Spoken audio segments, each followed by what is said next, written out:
What's going on, folks? Nick here at Tool Dynaworks. I have not posted any videos in quite a while because we have been slammed with bikes here for the last couple months, and I simply haven't had the time. But, as promised, whenever we see something truly terrible come on in, and what is inside this customer's ECU from another tuner is truly terrible, I will absolutely go ahead and share it with you guys just to show you the kind of crap that's out there in this industry.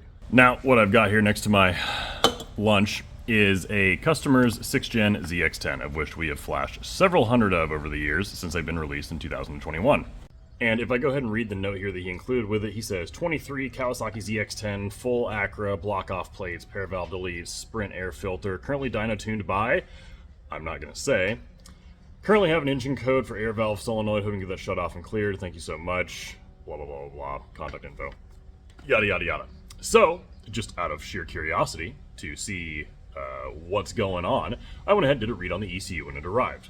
Now, I finished doing the read on the ECU, and the very first thing that I always want to look at is what folks are doing with their throttle-by-wire mapping, because this bike was already tuned on a dyno. So that means that the fueling should be pretty freaking close to accurate, and so should the ignition timing. But throttle-by-wire mapping is not something that you can perfectly go ahead and actually overhaul and properly develop on a dyno. It requires some significant track experience. And this is absolute dog shit. So what we are looking at here is in sport mode in 5th gear, and it's actually the same for every single gear, which I'll get to here in just a minute. And all they have done is increased the requested throttle, which is up here, versus RPM, which is the y-axis there. And everywhere in blue, they have made the throttle open faster. Now, almost every modern throttle-by-wire controlled motorcycle is known for being disconnected feeling or twitchy, and making the throttle open even faster than they already do is the absolute wrong way to try to resolve that problem. In fact, all you're doing is making it twitchier, because as you're slowly rolling on the throttle, it's increasing the throttle opening faster than it was originally.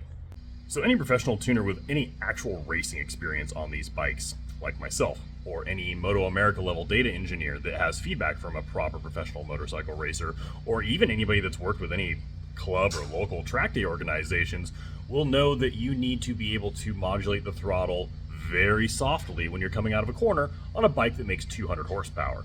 So when you're leaned over at 40, 50, even 60 degrees lean angle, and you're trying to drive out of the corner, the last thing you want the bike to do is all of a sudden jerk when you're getting on the gas and upset the chassis and potentially sacrifice your drive, because now you've created a tire slip and the TC is going to kick in and interfere, or worst case scenario, high side yourself to the moon. So doing this, where you are going ahead and increasing throttle opening by 18, 22, even 24% in some areas is absolutely ridiculous. Yeah, sure, over here at the very top end where the bikes are massively restricted for emissions purposes, yes, you want to open that up, obviously. But there's no reason at 7% throttle to make the throttle respond 17 or even 22% faster at 5,000 or 6,000 RPMs on these bikes. That is just absolutely ridiculous, and clearly shows that the person tuning this bike, again, on a dyno, just has no real world experience with these platforms. Now, obviously, I'm not going to show you what my custom throttle-by-wire mapping looks like for these bikes. That is a result of countless hours of testing on the track, because again, you cannot build proper custom throttle-by-wire mapping on the dyno for any modern motorcycle. You have to test it and build it yourself on the track, mostly because I'm just not interested in educating my competition. So, just know that we go the opposite direction. You absolutely have to soften the initial throttle opening on a bike that makes 200 horsepower to get it to properly respond. You do not need to make it open faster, because it just makes the twitchy problem these bikes all come with from the factory worse. Now, the next thing I always like to look at whenever I'm taking a look at somebody else's ECU mapping, and again, this is an area that I commonly see not done properly at all, is any kind of engine braking control. It might be in the software. Now, these Kawasaki's have an entire table for KEBC by each gear, whether the mode is turned on or off on the dash. And in KEBC on, which is Kawasaki engine braking control on, there is absolutely nothing in here whatsoever. There are massive improvements to be made in the engine braking categories here, both for KEBC on and off on these bikes, and this tuner has done absolutely nothing in the on category. And when they go to turn the KEBC off, they've literally just zeroed out any kind of tuning that was done on these bikes in any gear above about 7,000 RPMs. They've literally just removed the values entirely, which is I guess technically tuning, but fucking lazy. And again, just goes to show that this tuner has clearly no experience whatsoever with these bikes off the dyno, because if they had, they would know there's problems with some of the KEBC mapping from the factory, and they would have gone ahead and smoothed it out, and they did none of that. The other problem these bikes have from the factory is the stock quick shifter, and most folks, when they tune them, go ahead and just make it massively worse. So I went ahead and took a look and see what this guy is doing in here, and nothing is the answer. Not a single quick shifter table is modified in any way, shape, or form whatsoever, which is hysterical on a bike that, again, has massive complaints right out of the box of having a clunky and crappy quick shifter and auto blipper. They've literally changed nothing on the quick shifter side and absolutely nothing on the auto blipper side as well, if I can highlight the correct table there, in any gear at all.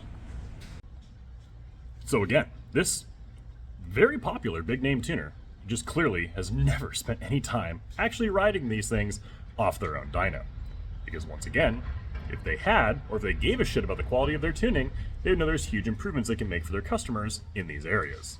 Okay, so now I'll move on to the stuff that I just have to assume has been done properly because the bike was tuned on a dyno. This is the IAP, so the load-based portion of the throttle mapping in sport and road mode, and there is really not a lot done here at all.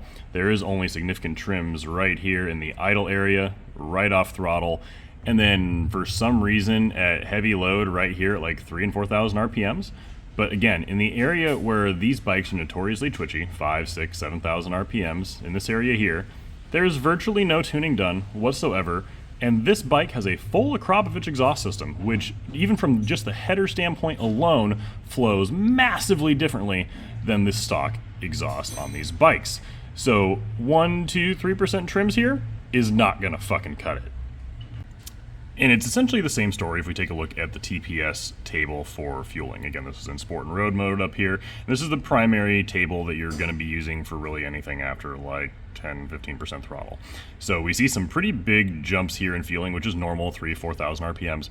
But then negative values right here at 4,500 RPMs, even though the airflow there is massively improved. And same thing at wide open throttle out here, 5,000-6,000 RPMs. And even down here at like 11,000 RPMs, you have zero. Not a single point of additional fuel is necessary for a full Akrapovic exhaust system at 11,000 RPMs on a 6th Gen ZX10.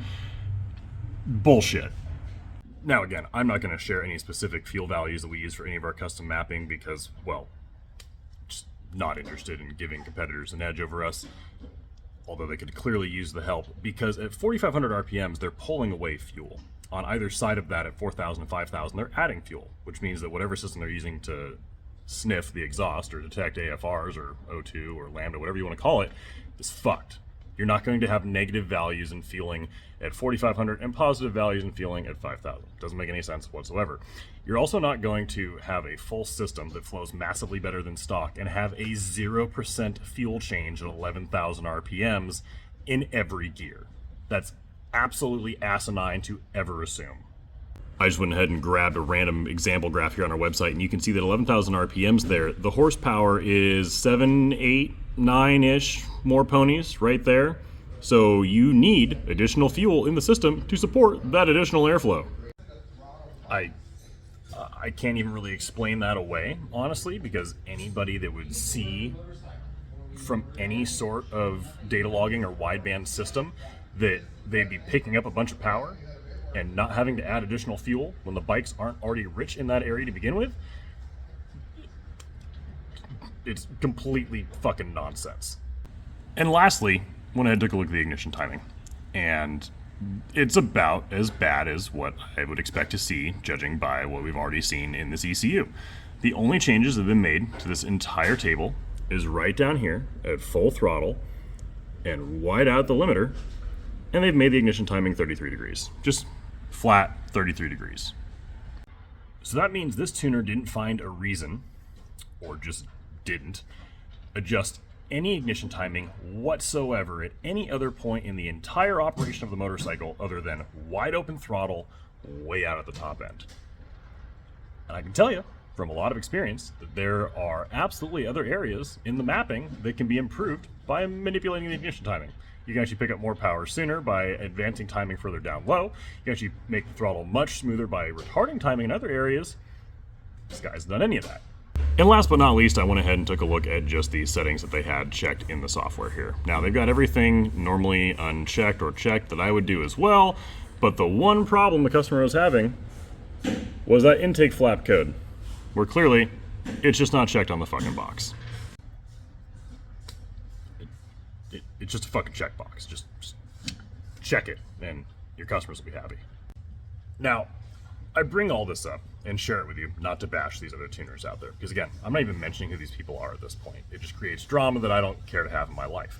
But it is important for you folks to know, because this was a bike, an ECU, that was tuned on a dyno. And if you ever hop on any rider group or forum, you will always hear people saying, oh, you better get your bike dyno tuned or it won't be right.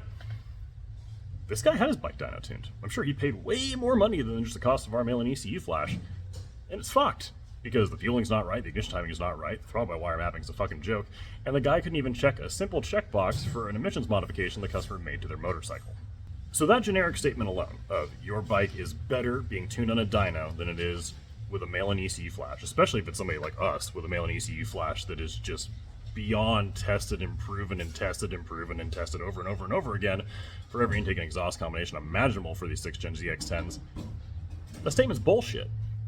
You're assuming that every dyno tuner out there, because again, this is a big name, popular guy, is competent in what the fuck they're actually doing. As bikes become more and more complicated and ECUs become more and more sophisticated and the strategies in the ECUs have changed and there's additional tables in the ECUs that a lot of these older tuners simply aren't familiar with, their ability to properly tune these bikes has kind of gone by the wayside. So no, they are not all made equal. There is huge differences between one tuner and another, whether you're getting the bike tuned on the dyno or just having us flash the ECU if you were to mail it to us. And dyno tuning is absolutely not going to be better than a mail-in ECU flash if the guy running the dyno just doesn't know what he's doing and doesn't have any actual riding or racing experience on that bike. And in a case like this, with Blake's ZX10 ECU, I can absolutely guarantee that he's going to be happier with the performance of our mail-in ECU flash versus his custom dyno tuning that he received from he who shall not be named. So please be careful who you're trusting to tune your bikes, folks. If we offer mail-in ECU flashing for any bike on our website, I can guarantee that you will not find higher quality custom mail-in ECU mapping anywhere else. Guaranteed. Are there great dyno tuners out there? Absolutely. Are there massively more shitty ones out there than good ones? By a mile. So just do your research and make sure you pick somebody that is very experienced with the platform and has some real riding or racing experience on it themselves. That's all I got time for today. Now, as always, if you have any questions, do not hesitate to give us a call or shoot us an email at support@tooldynoworks.com because we are always happy to help.